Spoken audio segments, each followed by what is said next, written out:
여러분 행복하십시오. 성령 충만하십시오. 아멘.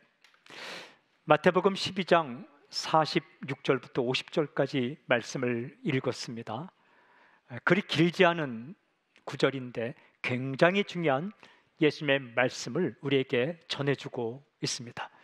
먼저 46절, 47절 이렇게 기록되어 있습니다.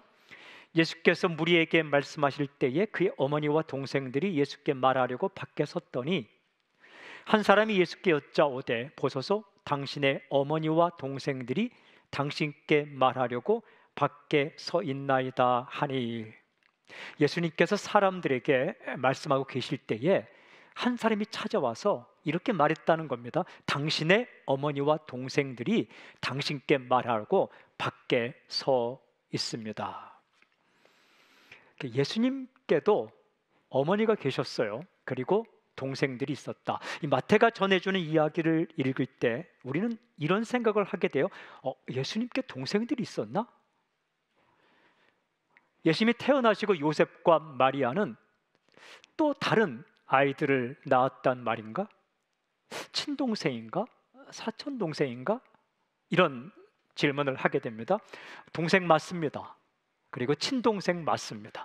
마태복음 읽어가다 보면 오늘 우리가 12장을 읽었는데 바로 다음 장이 13장이고 13장 마지막 부분에 보면 이런 기록이 있어요. 13장 55절 56절 이는 그 목수의 아들이 아니냐, 그 어머니는 마리아, 그 형제들은 야고보, 요셉, 시몬, 유다라 하지 않느냐, 그 너희들은 다 우리와 함께 있지 아니하냐.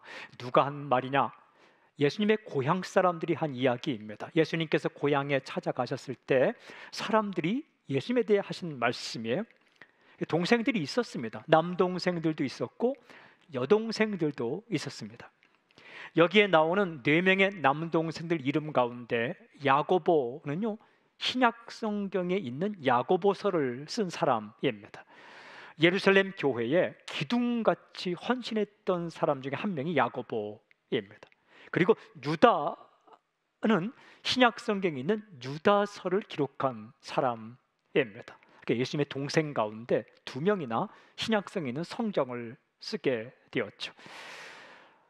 근데 이 동생들이 처음에는 예수님께서 하시는 일에 그렇게 호의적이지 않았습니다. 요한복음 7장 6절 5절 보면 이렇게 되어 있어요. 이는 그 형제들까지도 예수를 믿지 아니함이로라. 처음에는 형제들도 예수님을 하나님의 아들로 믿지 않았다라고 전해줍니다. 물론 예수님을 좋아했을 거예요. 형 오빠로 좋아했겠죠. 여러분, 예수님께서 얼마나 좋은 형이었겠어요. 예수님께서 얼마나 좋은 오빠였겠습니까? 예수님의 직업은 목수였는데 예수님은 얼마나 훌륭한 목수이셨을까요? 대충 가구 만들었을까요? 그까이 그 대충 만들어서 팔았을까요? 아니에요. 정성을 다해서 일하는 훌륭한 일꾼이었을 것이고 아마 좋은 오빠, 좋은 형이었을 겁니다. 하지만 이들은 처음에는 예수님을 형이나 오빠로 받아들였지만 하나님이 보내신 구원자로는 처음에는 받아들이지 않았다라는, 여러분 생각해 보면 동생들 입장에서 갑자기 30살이나 되었을 때 예수님 맏아들, 맏아들 아닙니까? 맏아들이 돈을 벌지 않고 무슨 하나님의 나라 운동한다고 사람들 모아서 이렇게 집을 나가 돌아다닐 때에 그 누가 이해를 하겠습니까? 이 성경을 보면 어머니 마리아의 이름은 계속 나오는데 아버지 요셉의 이름이 등장하지 않는 것으로 보아서 아버지 요셉은 예수님과 동생들을 낳은 이후에 아마 세상을 뜬 것으로 많은 학자들이, 대부분의 학자들이 이렇게 뜻을 모읍니다.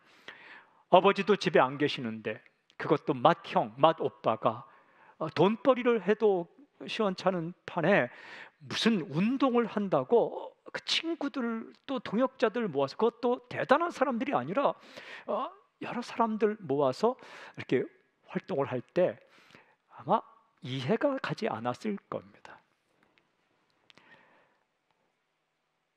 하지만 시간이 지났을 때 이들은 예수님을 메시아로 받아들이게 되었고 동역자가 되었으며 그리고 야고보서, 유다서를 기록할 만큼 믿음의 확실한 동역자들이 되었죠. 사람이 살아갈 때 어떤 선한 일을 하거나 하나님 일을 하려고 할 때에 가까운 사람들이 이해하고 응원해 주는 것은 굉장한 복 중의 복입니다. 내가 어떤 일을 하고자 할 때 식구들이, 가족들이 응원하고 이해하고 기도해 주고 또 이렇게 힘을 주는 것은 복 중의 복입니다. 하지만 우리의 소원대로 그런 일이 일어나지 않을 때에도 선한 일, 하나님의 일을 멈추지 말고 묵묵하게 가다 보면 언제가 때가 되었을 때에 이해하고 영적인 동역자가 될 때가 있는 거죠. 여러분, 예수님도 처음에는 가족들로부터 반대를 당했다라고 기록을 합니다. 예수님께 어머니가 계셨다, 아버지가 계셨다, 동생들이 있었다. 굉장히 참 감사한 일입니다. 예수님께서 그런 가족관계 속에서 우리에게 굉장히 중요한 메시지를 주시는데, 그들이 찾아왔을 때 예수님께서 이렇게 말씀하세요. 이어지는 48절, 말하던 사람에게 대답하실 때 누가 내 어머니이며 내 동생들이냐 하시고, 예수님께 이렇게 말씀하셨다는 거예요. 누가 내 어머니며 내 동생들이냐. 여러분, 이 본문은 글로 우리에게 전해주는데 이 글을 읽을 때에 느껴지는 뉘앙스, 느낌이 어떻습니까? 싫은 소리 하는 걸까요? 누가 내 어머니야? 아니, 누가 내 동생들이라고 말하는 거야? 이런 느낌일까요? 짜증나는 목소리일까요? 가족과의 인연을 끊고자 하는 말일까요? 내가 집 나온 지 언제인데 어머니 동생 타령이야, 뭐 이런 의미일까요? 아닙니다.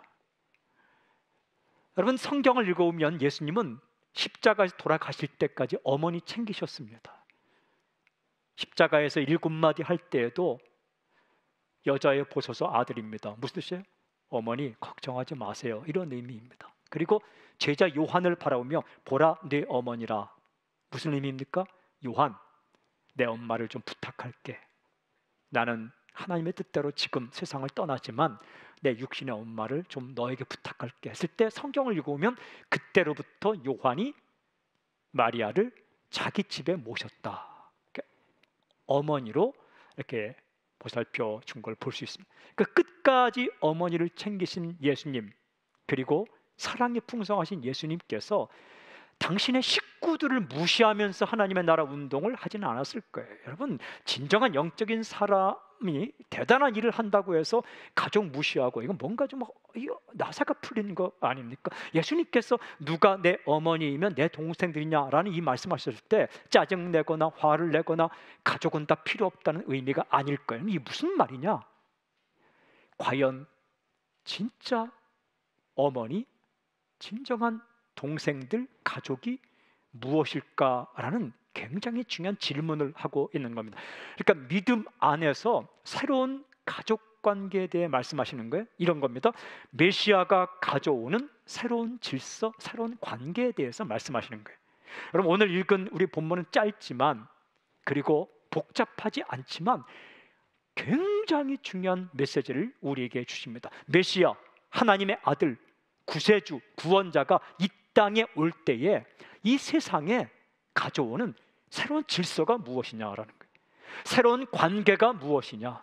물고 뜯고 비판하고 경쟁하고 그렇게 살아가는 인간 세상에 구원자인 예수님께서 어떤 새로운 질서, 어떤 새로운 관계를 가져오길 원하시느냐에 대한 말씀이 오늘 읽은 말씀입니다. 여러분, 메시아이신 예수님께서 가져오시는 새로운 관계, 새로운 질서가 무엇일까요?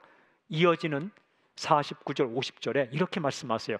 손을 내밀어 제자들을 가리켜 이르시되 나의 어머니와 나의 동생들을 보라. 누구든지 하늘에 계신 내 아버지의 뜻대로 하는 자가 내 형제요 자매요 어머니이니라 하시더라. 제자들을 가리키면서 나의 어머니와 내 동생들을 보라 말씀하셨어요. 육신적인 가족은 아니지만 그 관계를 넓혀서 내 어머니와 내 동생들을 보라라고 말씀하시면서 결정적인 말씀, 누구든지 하늘에 계신 내 아버지의 뜻대로 하는 자가 내 형제요 자매요 어머니이니라, 이렇게 말씀하셨어요. 그러니까 예수님께서 이 땅에 오셔서 이 죄로 인해 깨어지고 부서지고 미워하고 시기하고 질투하고 서로 경쟁 상대로 여기고 밟고 올라가고 그런 인간 관계가 아니라 구세주인 예수님께서 가져오고자 하는 새로운 인간 관계는 어떤 관계냐? 가족 관계라는 거예요. 그러니까 내 혈육의 관계만 아니라 범위를 넓혀서 사람과 사람이 가족 관계로 이렇게 지나게 되는 새로운 관계를 만드는 것이 구세주 예수님의 꿈이요, 생각이요, 계획이다, 선물이다 라는 거예요. 저는 이 말씀 가운데 이런 표현이 참 좋았어요. 어머니, 형제, 자매. 예수님께서 이렇게 오셔갖고 새로운 인간 관계를 말씀할 때에 사원과 사장, 뭐 그것도 괜찮겠지만 뭐 직장 취직하는 거 좋죠. 하지만 좀 너무 딱딱한 스승과 제자 그 말씀도 하셨지만 조금 또 그래요. 거기에 머물다면 종과 주인 뭐 그것도 좋겠지만, 그런데 주님께서 이런 용어를 쓰신 거예요. 어머니, 형제, 자매. 형제, 자매는 형, 오빠, 동생, 누나, 이런 용어를 사용하셨습니다. 이게 새로운 질서라는 겁니다. 새로운 관계라는 말씀이에요. 이렇게 표현할 수 있습니다. 한 가족. 한 가족. 제가 오늘 메시지의 제목을 한 가족으로 정했습니다. 주님께서 분명히 말씀하십니다. 하나님의 뜻을 따르는 사람은 모두 한 가족이다라는 거예요. 이 가족이란 이 관계가 참 끈끈합니다.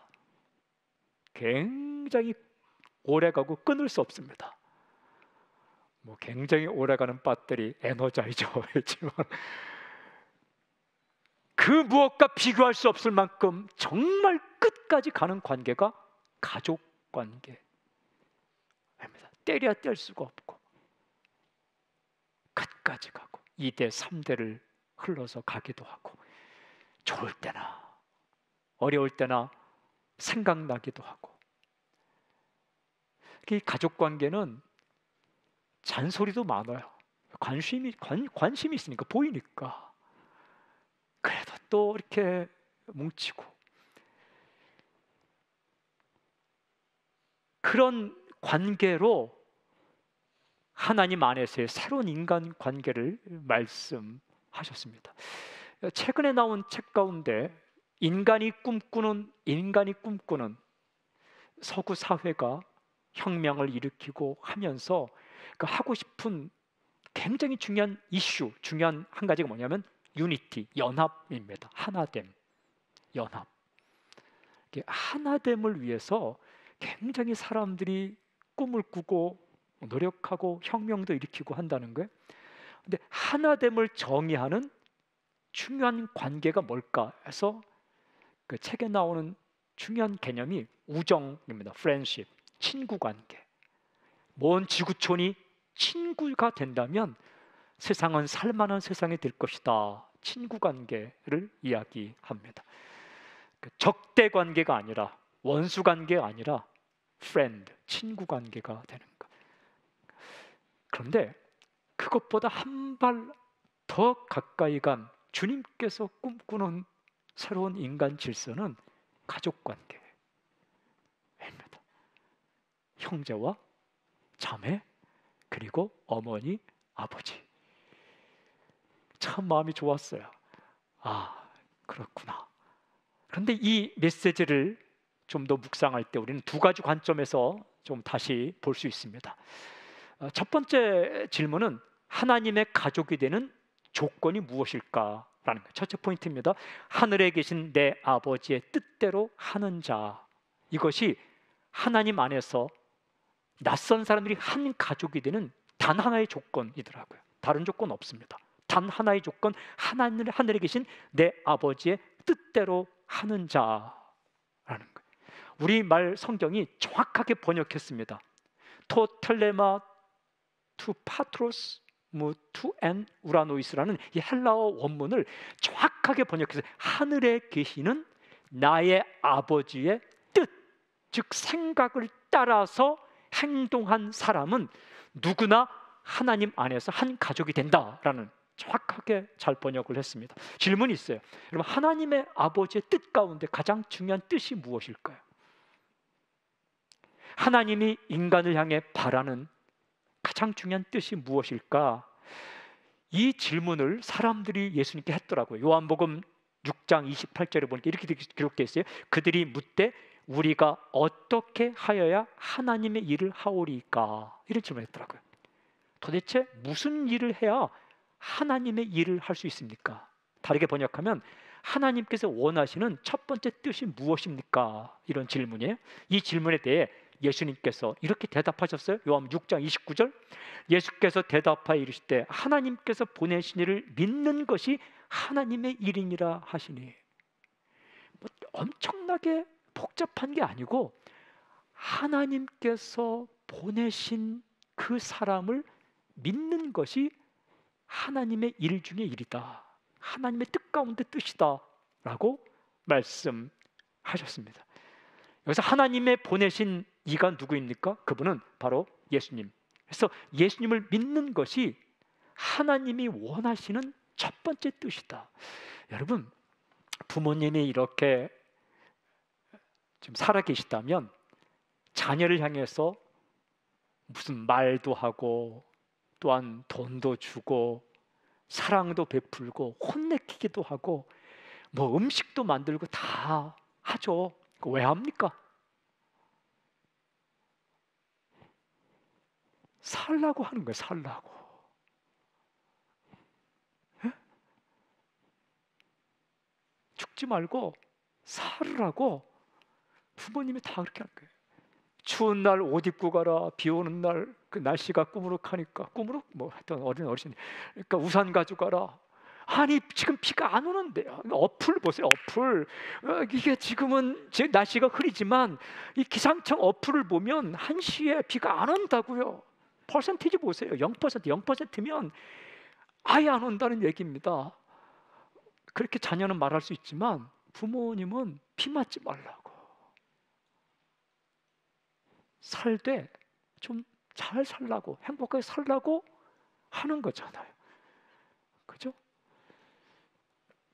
하나님이 마찬가지예요. 하나님께서 왜 인간에게 수없이 많은 말씀을 하실까? 살라고, 죽지 말고 고생하지 말고 사는 것처럼 살라고. 그런데 하나님께서 이 죄인된 인간을 향해서 주시는 메시지, 살 수 있는 길 1번이 뭐냐? 내가 보내는 내 아들 예수 그리스도를 믿으라라는 거예요. 믿는다라는 말은 받아들인다는, believe in, 믿는다는 것은 받아들인다라는 거예요. 요한복음 1장 12절 13절 이렇게 되어 있습니다. 영접하는 자 곧 그 이름을 믿는 자들, 영접한다, 받아들인다, 곧 그 이름을 믿는 자들에게는 하나님의 자녀가 되는 권세를 주셨으니 이는 혈통으로나 육정으로나 사람의 뜻으로 나지 아니하고 오직 하나님께로부터 난 자들이니라. 하나님께서 사람을 살려줄 수 있는 단 하나의 조건, 방법을 어떻게 정했는가? 시험 치르는 것도 아니고 예물을 가져오는 것도 아니고 대단한 업적을 쌓는 것도 아니고 단 하나의 방법, 내가 내 아들을 너희에게 보낼 테니까 그 아들을 마음을 열고 받아들이라. 이렇게 받아들이는 게 믿는다라는 거예요. 거부하는 것은 믿지 않는다. 받아들이면 내가 너를 나의 자녀로 맞이해 주겠다. 이것은 혈통으로나 육정으로 나는 게 아니다. 혈통 육정으로 나는 건 첫 번째 탄생이에요. 다 여러분 육신으로 태어났죠? 제1탄생이에요. 그런데 이것은 영적으로 다시 태어나는 것인데, 내가 예수님을 마음을 열고 하나님의 아들로, 나의 구원자로 받아들이는 것, 이것은 영적으로 다시 태어나는 것, 제2의 탄생이에요. 이것을 성경에서는 다시 태어난다, born again, 중생이란 말이에요. 거듭남. 육신으로 태어난 것은 한 번 태어난 것이고 영적으로 예수님을 내 마음에 맞이해서 다시 한번 하나님의 자녀로 태어나는 것을 거듭남, 중생, 본어게인 했다. 신기한 것은 한 번만 태어난 사람은 영원히 죽어요. 그러나 영적으로 다시 한번 태어난 예수님 믿은 사람은 영원히 죽지 않는 거예요. 그러니까 이 조건만 하나님께서 내세운 거예요. 저는 이 말씀을 묵상해 보는데 하나님이 참 좋아요. 왜냐하면 복잡하고 여러 가지 조건을 내세웠다면 그 누가 하나님의 자녀가 될 것이며 구원을 얻을 수 있겠습니까? 사랑하는 여러분, 계약서를 작성할 때 큰 글씨로 된 계약의 조건들을 읽지만 작은 글씨로 된 조건들을 꼭 읽으셔야 돼요. 텔레비전에서 보험 무슨 이렇게 계약 설명할 때 크게 한 1분이면 58초 동안 하는 것도 들어야 되지만 나머지 2초나 3초에 빨리 읽어가는 글들이 굉장히 중요한 거예요. 그게 단서 조항이고 특약 조항이고 해제했을 때 어떻게 하는가 굉장히 중요한 조건들. 항상 세상의 문서는 그걸 달아놓습니다. 특약, 특별 조항, 이거를 읽지 않고 기억하지 못하고 쓱 지나가면 나중에 낭패를 봅니다. 해외 가서 이렇게 계약을 맺을 때도 언어에 익숙하지 않을 때 앞에 굉장히 큰 계약 조건이 다 잘 들린다고 오케이 하고 사인하면 안 됩니다. 그 잘 들리지 않는, 잘 보이지 않는 작은 글씨에 그걸 잘 봐야 되는 거예요. 사람은요, 인간은 항상 그런 걸 달아놔요. 해줄게. 그러나 만약에 뭐뭐 하면 약속을 지킬 수 않을 수도 있음. 이걸 달아놓는 거예요.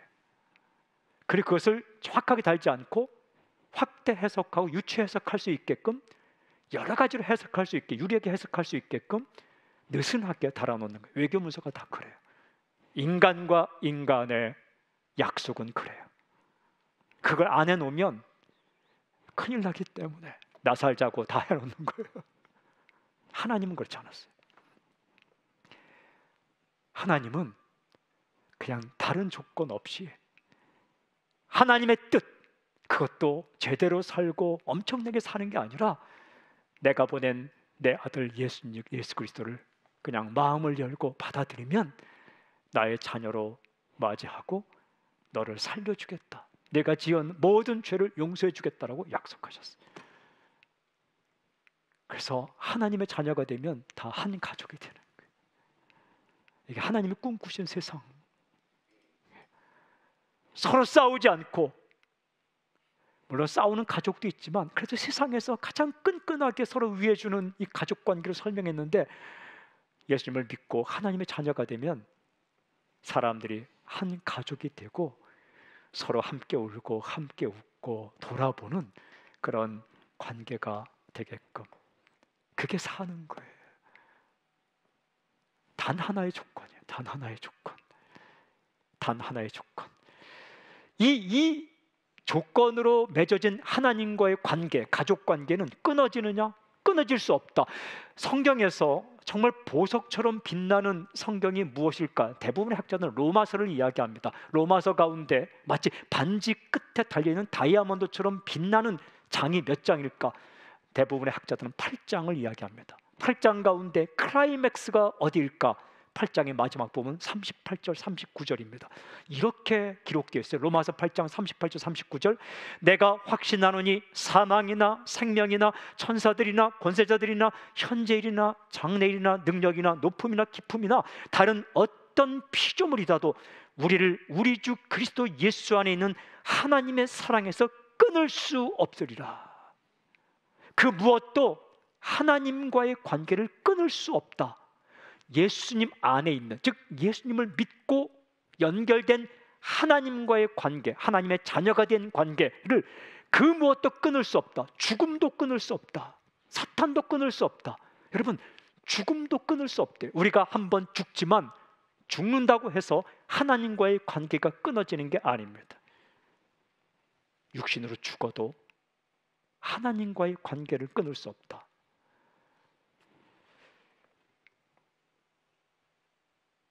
그만큼 끈질긴 관계인 거예요. 하나님 자녀가 되면 우리 모두가 다 한 가족이다. 미워하고 시기하고 질투하고 안 되길 바라는 관계가 아니라 가족처럼 잘 되길 바라고 함께 울고 함께 웃는 그런 관계가 된다. 한 가족이다 라는 거예요. 두 번째 이 각도가 있는데, 그렇다면 하나님의 가족이 된다 할 때 다른 제한 조건은 없는가? 제가 말씀드렸지만 좀 다른 각도에서 다른 제한 조건은 없는가? 없습니다. 둘째 포인트입니다. 누구든지 이렇게 말씀하셨어요. 누구든지 하늘에 계신 내 아버지의 뜻대로 하는 자가 내 형제요 자매요 어머니니라. 누구든지라는 거예요. 이런 사람 빼고 저런 사람 빼고 이래서 안 되고 저래서 안 되고 아니라 그런 거 없어요. 그냥 누구든지. 그러니까 아버지의 뜻대로 하는 자, 즉 예수님을 믿는 것, 그것만 되면 누구든지 가족이 된다라는 거예요. 이런 말씀입니다. 예수님을 믿으면 그 위외의 모든 조건이 달라도 누구든지 한 가족이다. 여러분, 사람은 참 다릅니다. 정말 달라요. 누가 다를까? 누가 다를까? 성경에 보면 갈라디아서 3장 28절 이렇게 돼 있어요. 너희는 유대인이나 헬라인이나 종이나 자유인이나 남자나 여자나 다 그리스도 예수 안에서 하나이니라. 그러니까 다른 부류 세 종류를 말하는데, 첫째는 민족이 달라요. 유대인, 헬라인. 여러분, 이 종족이 다르면 굉장히 달라요. 사고관이 다르고 역사관이 다르고 생활 패턴이 다르며 이 굉장히 달라요. 유대인과 헬라인이 전 세계 종족 가운데 가장 대조되는 두 민족이에요. 유대인과 헬라인, 즉 이 그리스인의 다른 점을 알고 싶으면 서점가에 가셔서 토르라이프 보만이 쓴 히브리적 사유와 그리스적 사유의 비교 연구라는 책을 한번 사서 읽어보세요. 그러니까 유대인의 사유, 히브리인들의 사유와 이 헬라인, 즉 그리스인들의 사유를 비교해 놓았는데, 보만이라는 학자가 책 한 권입니다. 굉장히 달라요. 사고 체계가 달라요. 히브리인들은 동사를 중요하게 여기고 헬라인들은 명사를 중요하게 여기기 때문에 개념을 중요하게 여기고 거기서 발달된 게 철학이에요. 동사를 중요하게 여기는 히브리인들은 이 행동을 중요하게 여기기 때문에 거기서 발달된 게 도덕이에요. 이 히브리 사람들은 이론론적인 생각을 갖고 있어요. 우리와 비슷해요. 하나로 합쳐요. 근데 그 그리스 사람들은 분석이 강하기 때문에 이원론적인 생각을, 플라톤이 그렇죠. 이원론적 생각을 갖고 있어요. 그러니까 굉장히 달라요. 표현법이 달라요. 이 신약 성경이 헬라어로 기록되어 있기 때문에 그냥 언어로만 따라가면은 우리도 모르게 분석적으로 이원론적으로 따라가다 보면 성경의 사상과 다르게 해석할 수 있는데, 이게 언어는 그리스어로 기록되어 있지만 사고는 하나됨을 강조하는 히브리적 사고로 나갔기 때문에 이게 그냥 언뜻 생각해서 얕은 생각으로 그냥 그 분석해서 막 하다 보면 하나님의 뜻과는 별개 되는 사항, 예를 들면 마음을 믿어 의에 이르고 입으로 시인하 구원에 이른다 하면 어떤 사람들은 이걸 분석적으로 생각해서 마음으로 믿는 것과 입으로 시인한 건 다르다 이렇게 생각하는데, 그건 바보는 아니지만 약간 그 마음으로 믿는 거 입으로 시인한 건 히브리적 사유에서 똑같은 행동을 두 가지 세 가지로 표현하는 거예요. 우리 민족과 비슷해요. 한 말 또 하고 또 한 말 또 하고 이렇게 표현하는 거 아니에요. 동일한 예수 믿는 건데 마음으로 믿는 걸 입으로 고백하는 거예요. 그만큼 달라요. 다르다는 얘기예요. 종과 주인, 이게 종과 주인이 얼마나 다를까요? 편의점의 주인과 종업원은 사고방식이 많이 달라요. 같은 사람 만나면 참 좋겠지만 종업원은 좀 쉬고 싶어요. 주인도 쉬고 싶지만 열심히 일해주면 좋죠. 어쨌든 남자와 여자가 얼마나 다릅니까?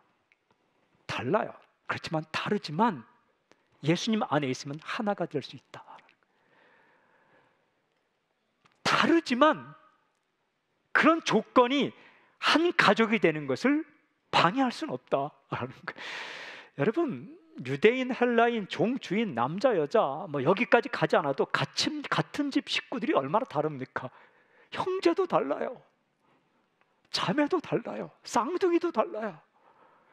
생김새가 똑같다고 똑같지 않아요. 달라요. 가족이 다르다면, 피를 나는 형제가 다르다면 생판 모르는 사람들은 얼마나 다를까요? 그렇지만 이 다르다는 것이 한 가족이 되는 것을, 주님 안에서 한 가족이 되는 것을 방해할 수는 없다라는 거예요. 사람이 참 다양합니다. 그런데 이 다양하다라는 것은요, 하나님의 작품 컨셉이에요. 하나님의 작품 세계, 하나님의 작품 세계를 나타내는 가장 중요한 특징이 뭐냐면 다양성입니다. 그럼 바다에 있는 그 물고기가 얼마나 다릅니까? 오늘 수산시장에 한번 가보세요. 문어, 낙지, 오징어, 꼴뚜기 다 비슷하다고 이름 혼동해서 부르면 기분 나쁩니다. 굉장히 달라요. 광어, 도다리, 넙치 다 달라요. 넓적하게 생겼다고 다 똑같은 거 아니에요. 하나님은 한 가지 종류로만 만들지 않고 다양하게 만드셨어요. 하나님의 아름다움, 하나님의 멋이에요. 하나님의 디자인 컨셉이에요. 하나님의 작품 세계, 다양성의 다양성. 사람을 만들 때에도 다양한 성격으로 만드셨어요. 급한 성격, 느긋한 성격. 그럼 급한 성격이 좋습니까? 느긋한 성격이 좋습니까? 다 좋은 겁니다. 성령님이 급한 성격의 성령님이 역사하시면 이것밖에 좋은 거 없습니다. 오전에 은혜 받고 오후에 선교사 나갈 수 있습니다. 그리고 급한 성격 가운데 성령님이 역사하시면 지갑 팍팍 열립니다. 근데 급한 성격의 사탄이 역사하면 큰일 납니다. 폭력을 가하고 아무 말하고. 느긋한 성격의 성령님이 역사하시면 이것밖에 좋은 거 없습니다. 여러분, 느긋한 성격의 성령님이 역사하시면 참아냅니다. 끈질기게 참아내고 끈질기게 견뎌내고. 근데 느긋한 성격의 사탄이 역사하면 이것만큼 싫은 거 없습니다. 게으름, 아무것도 하지 않고. 사람의 성격은 느긋한 성격, 급한 성격, 외향적인 성격, 내향적. 여러분, 외향적, 내향적 이렇게 MBTI 뭐 이렇게 하면서 I와 E를 나누지만 동일한 사람에게 I, 내향적인 성격만 100% 있는 사람은 없습니다. 조금 우세하게 나타나는 거죠. 50대 50 정확하게 나타나는 사람은 굉장히 기가 막힌 사람입니다. 그런데 49대 51 혹은 40대 60 이렇게 나타나는 거죠. 0대 100은 없다고요. 참 사람을 보면 어떨 때는 외향적으로 보이고 어떨 때는 내향적으로 보고 내성적으로 보여요. 그래서 이 장소에서는 굉장히 내성적인 모습을 봤는데 어느 장소에 갔더니 깜짝 놀랍니다. 아니, 저에게 저런 방법, 이 성격이 있었던 거야? 뭐 이런 것들. 제가 한 번은 교회에서 어떤 집사님 만났는데 세상에 조용하신 거예요.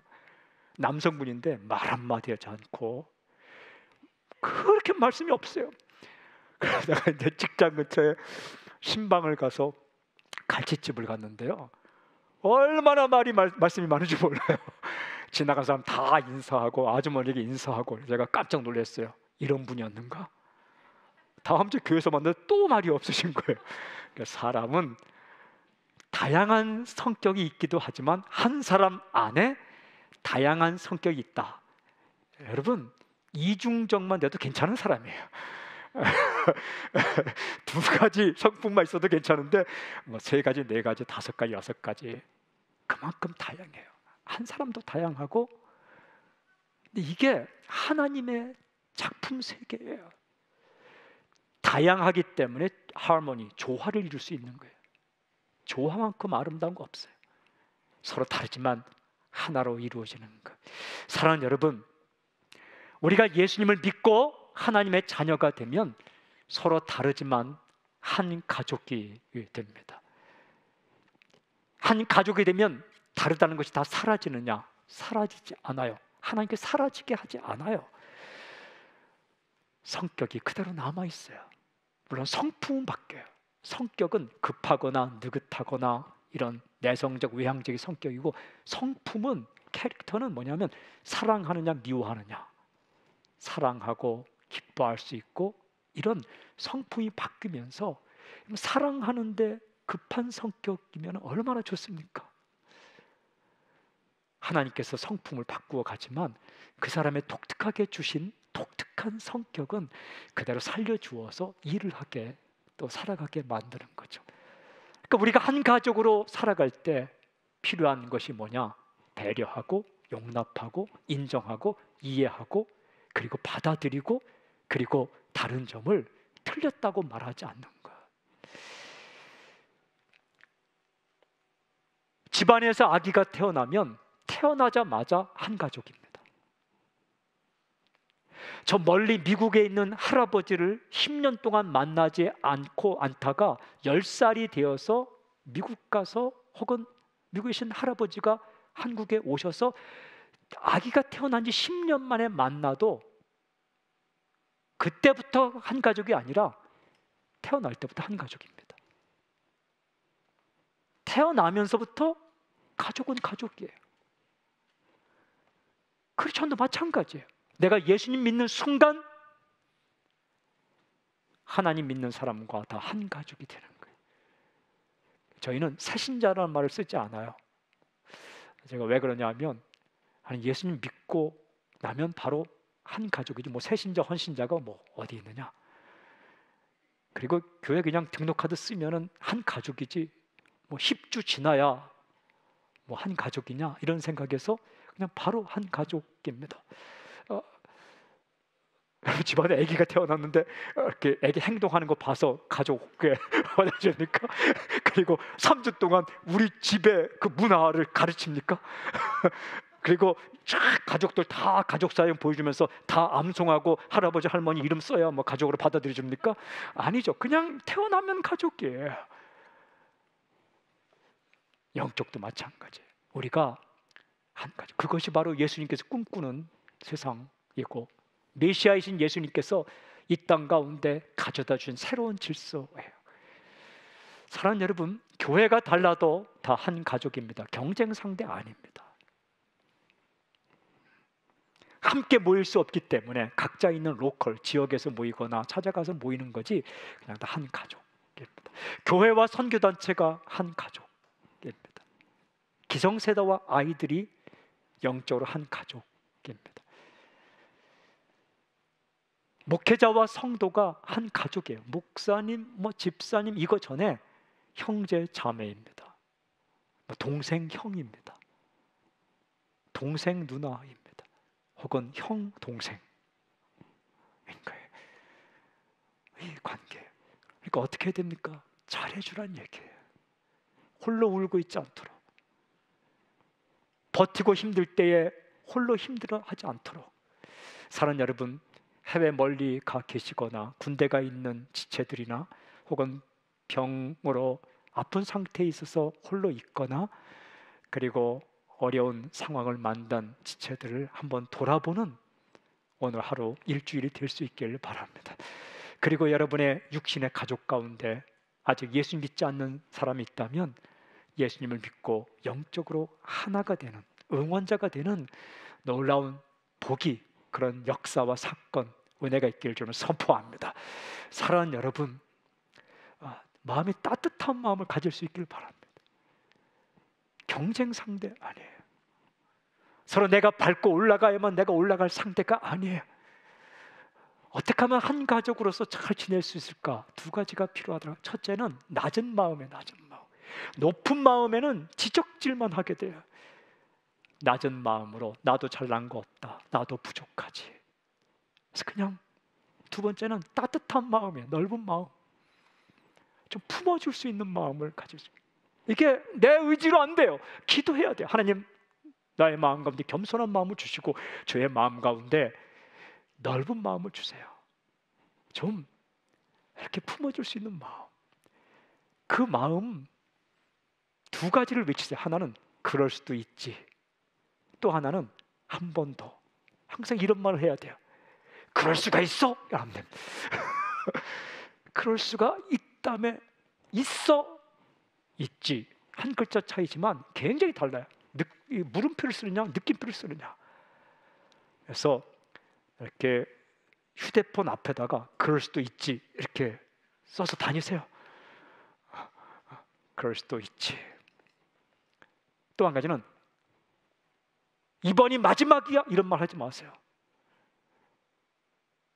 죽을 때까지 그런 말 하지 마세요. 자신의 인생을 향해서도 이번이 마지막이야. 다른 사람의 현상에서도 이번이 마지막. 국물도 없어요. 이렇게 말하는 게 아니라 한 번 더. 이걸 얘기하는 거 한 번 더. 그럴 수도 있어? 아니라 그럴 수도 있지. 이번이 마지막이야. 가 아니라 한 번 더. 그럴 때 우리의 세상은 좀 더 따뜻하고 이게 살만한 세상이 될 거예요. 왜 하나님은 아들 예수를 메시아로 보내셔서 이런 아름다운 가족 관계를 만들게 하셨을까? 살려주려고. 그게 사는 거라고. 우리의 성도님들 육신의 가족에도 가정에도 서로 위해주고 사랑하고 정말 끈끈하게 용납하는 역사가 있길 바라고, 영적으로 우리가 하나가 된 성도님들끼리 돌아보고 또 친하게 지내는 역사가 있길 바라요. 이제 코로나가 조금 더 안정되면 한가족 수련회도 하고자 해요. 그래서 함께 이렇게 경치 좋은 곳에 가서 우리가 함께 말씀도 듣고 교제도 하는 시간을 갖기로 합니다. 순이 한 가족입니다. 교회가 한 가족입니다. 믿는 공동체가 한 가족입니다. 우리 가운데 주님 꿈꾸신 아름다운 교제와 사귐과 용기와 함께 울고 함께 웃는 놀라운 역사 있기를 좀 선포합니다. 주님을 찬양합니다. 주를 높여드립니다. 주를 높여드립니다. 할렐루야.